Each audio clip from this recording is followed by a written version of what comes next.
కేతు గ్రహ చరిత్ర. కేతువు ఆశ్రమం వెనుక తోటలో అసహనంగా తిరుగుతున్నాడు. సహజంగా మండుతున్న మంట రంగులో ఉండి అతని ముఖం ఇంకా అసహజంగా ఎర్రబడి భీతి గొలుపుతోంది.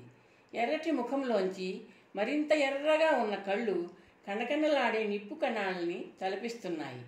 త్రిమూర్తులతో జరిగిన ఒడంబడిక గురించి రాహువు విజయోత్సాహంతో చిలవలు పలవలుగా వర్ణించి చెప్పిన మాటలు కేతువు చెవుల్లో ఇంకా గింగురుమంటున్నాయి. రాహువు ఆ త్రిమూర్తుల తీయటి మాటలకు పరవశించిపోయినట్టున్నాడు. లేకపోతే తమ తలలు తరిగివేయబడడానికి కారకులైన సూర్యచంద్రుల మీద రగిలిన పగను చల్లారపరుచుకుంటాడా? తనతో శృతి కలుపుతూ చేసిన ప్రతిజ్ఞను మర్చిపోతాడా? ఇంత జరిగాక ఎవరి దారి వారిది, ఎవరి ప్రతిజ్ఞ వారిది, ఎవరి పగ వారిది, ఎవరి ప్రతీకారం వారిది.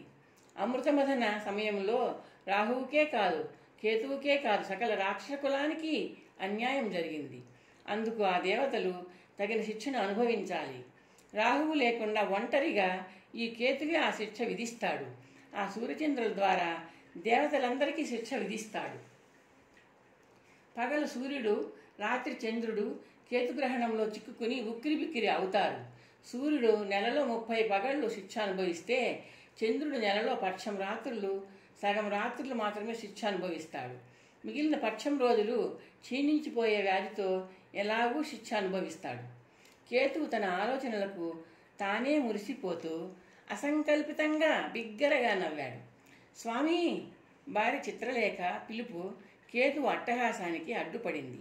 నవ్వు ఆపి అతను తిరిగి చూశాడు. చిత్రలేఖ, తల్లి ధనూదేవి అతని వైపు వస్తున్నారు. కేతు, ఏమిటి నాయనా, నీలో నువ్వే నవ్వుకుంటున్నావు?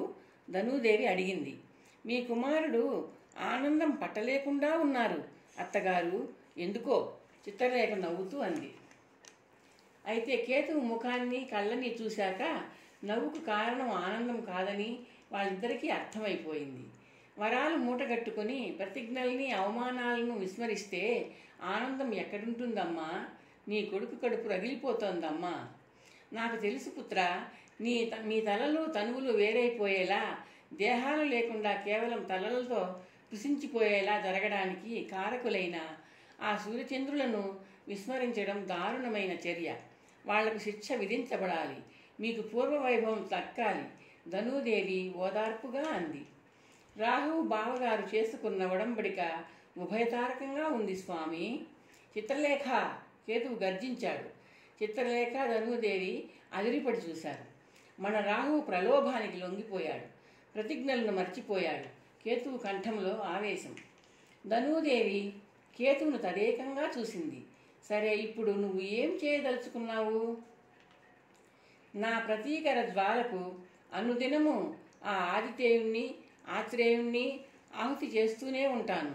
కేతువు భయంకరంగా ఊపిస్తున్న పళ్ళు కొరుక్కుంటూ అన్నాడు.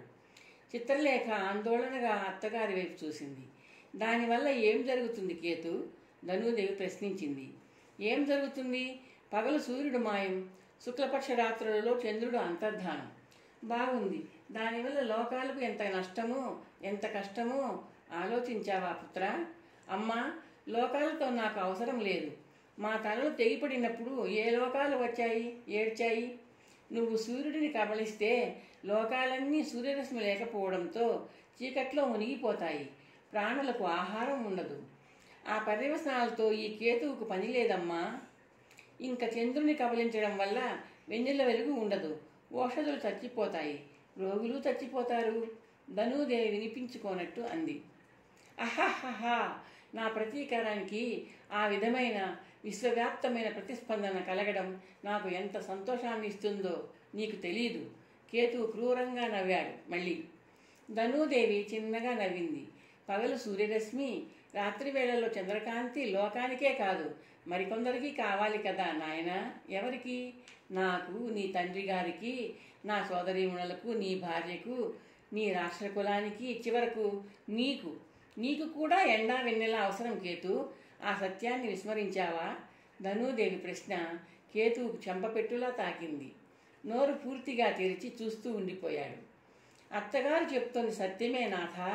ఒక్కరోజు సూర్యరశ్మి లేకపోయేసరికి మన ఆశ్రమంలో అంతా నీరసించిపోయారు. చిత్రలేఖ అనునయంగా అంది. నాయనా కేతు, నువ్వు విస్మరించిన ఒక కఠిన సత్యం చెబుతాను విను. ధనూదేవి సానుభూతి ధ్వనించే కంఠంతో అంది. సూర్యచంద్రుల మీద ప్రతీకారం తీర్చుకోవడానికి నువ్వు ఆరోగ్యంగా జీవించాలి. నువ్వు జీవించడానికి, ఆరోగ్యంగా జీవించడానికి నీకు సూర్యరశ్మి, చంద్రకాంతి రెండూ అవసరమే. అమ్మా, కేతు ఆశ్చర్యంగా అన్నాడు. ఒకరిని కష్టానికి గురి చేయాలంటే నువ్వు సుఖంగా ఉండాలి కదా పుత్రా.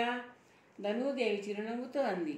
నిరంతరము సూర్యచంద్రుల కాంతి లేకుండా చేయడం నీకు మంచిది కాదు. నా ప్రతీకారం తీరేది ఎలా అమ్మా? కేతు అసహనంగా అడిగాడు. రాహువును ఆదర్శంగా తీసుకో. కేతువు తల్లి వైపు తదేకంగా చూస్తూ ఉండిపోయాడు. అవును, ఒకరిని లోయలోకి కూలత్రోయాలంటే తను పర్వతం మీద సురక్షితంగా ఉండాలి. కేతువు తల ఆమోద సూచకంగా కిందికి పైకి ఆడింది. నీ ఆలోచన చక్కగా ఉందమ్మా. అన్న రాహువును ఆదర్శంగా తీసుకుంటాను. ఆయన ఇంతవరకు చంద్రుడి జోలికి వెళ్ళలేదు. నా కోసం వదిలిపట్టున్నట్టున్నాడు. ఈ రాత్రికే చంద్రుణ్ణి కబలిస్తాను. కేతు ఉత్సాహంగా అన్నాడు. ధనూదేవి చిన్నగా నవ్వింది. ఏ కార్యం చేయడానికైనా సరే ఆవేశానికి తోడుగా ఆలోచన ఉండాలి కేతు. ఇప్పుడు చంద్రుడు అరకొరగా ఉన్నాడు. త్వరలో పూర్ణచంద్రుడవుతాడు. పౌర్ణమి నాటి రాత్రి అతగాడు ఆనందంతో, అహంకారంతో విర్రవీగుతాడు. పీడించబడే వ్యక్తికి ఆవేదన ఎక్కువ కలగాలంటే ఆనందం అధికంగా ఉన్న సమయంలో ముట్టడించి కష్టపెట్టాలి. చంద్రుడి మీద నీ ప్రతీకారం పౌర్ణమి నాడు తీర్చుకో పుత్రా. అమ్మా, నీ మేధస్సు అద్భుతం. అలాగే చేస్తాను. పౌర్ణమికి ఇంకా వ్యవధి ఉంది. ఈలోగా ఆ సూర్యుడి మీద నా దృష్టి ఉన్నట్టు స్పష్టం చేస్తాను. కేతువు నవ్వుతూ అన్నాడు. సూర్యుడిని కబళిస్తావా? ధనూదేవి అడిగింది. అని అనుకోకమ్మా, కేతువు నవ్వాడు. భవిష్యత్తులో రాహుకేతువులు సూర్యచంద్రులతో వంతులు వేసుకొని ఆడుకుంటారు కదా. వెళ్లే ముందు రాహు ఆశీస్సులు తీసుకో నాయనా, ధనూదేవి ప్రేమగా అంది. అరుణుడు నడుపుతున్న రథం మీద సూర్యుడు విలాసంగా కూర్చున్నాడు. త్రిమూర్తులు కల్పించుకోవడంతో తనకు ఆ రాహుపీడ వదిలింది. రతికుడిని, అశ్వాలను కూడా అర్థం చేసుకోగలిగిన నేర్పరి సారథిగా లభించాడు. తన దినచర్య ఇక నిరాఘాటంగా సాగుతుంది. మేఘ గర్జనను వెక్కిరించే ధ్వనితో విగతమైన నవ్వు ఆయన ఆలోచనలకు అంతరాయం కలిగించింది. రథపథానికి సమీపంలో ముసురుకున్న మేఘాల మాట నుండి తన వైపు దూసుకు వస్తోంది ఆ వికటాట్టహాసం. ఎవరు నవ్వుతున్నారు? ఎందుకు నవ్వుతున్నారు? రాహువా? ఉరుములా ధ్వనిస్తున్న వికటాట్టహాసం ప్రభావానికి మేఘాలు చెల్లా చెదరవుతున్నాయి. మరుక్షణం వికృతంగా నెత్తురు ముద్దల ఎర్రగా ఉన్న కేతువు ముఖం సూర్యుడికి కనిపించింది. మేఘాల చాటు నుండి వెలికి వస్తూ రథం నడుపుతున్న అరుణుడు అప్రయత్నంగా అటువైపు చూశాడు. సూర్యభగవాన్, ఎవడా రక్కసుడు? అరుణుడు ప్రశ్నించాడు. రాహువు సోదరుడు కేతువు. సూర్యుడు కేతువునే చూస్తూ అన్నాడు.